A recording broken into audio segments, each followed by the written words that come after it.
Ano-ano na nga ba ang mga nagawa ni Pangulong Ferdinand Bongbong Marcos Jr. sa halos 5 taon niyang panunungkulan?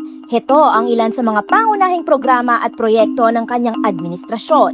Una, ipinagpatuloy ng administrasyon ang Build Better More program na naglalayong magpatayo at mag-upgrade ng mga kalsada, tulay, paliparan, daungan, flood control projects at iba pang infrastruktura sa iba't ibang bahagi ng bansa.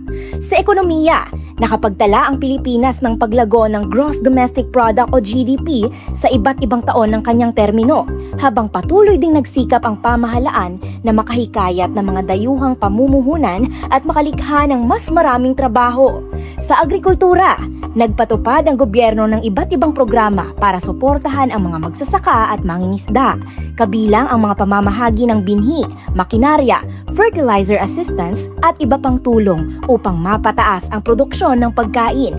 Sa sektor ng kalusugan, ipinagpatuloy ang pagpapatibay ng universal healthcare, pagpapalawak ng mga pasilidad ng ospital at pagbibigay ng serbisyong medikal sa iba't ibang komunidad.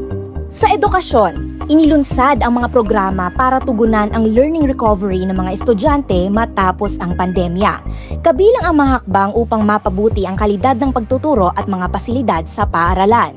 Pinalawak din ng administrasyon ang digitalization ng mga serbisyo ng gobyerno upang mapabilis ang mga transaksyon ng publiko at mga negosyo. Sa usaping panlabas, naging prioridad ng administrasyon ang pagpapalakas ng ugnayan sa iba't ibang bansa, pag-akit ng investments at pagpapatuloy ng pagtatanggol sa karapatan ng Pilipinas sa West Philippine Sea.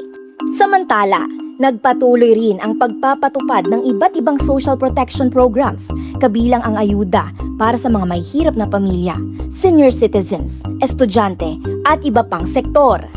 Ilan lamang ito sa mga pangunahing programa at inisyatiba ng Administrasyong Marcos sa halos 5 taon nitong panunungkulan. Ikaw, satisfied ka na ba?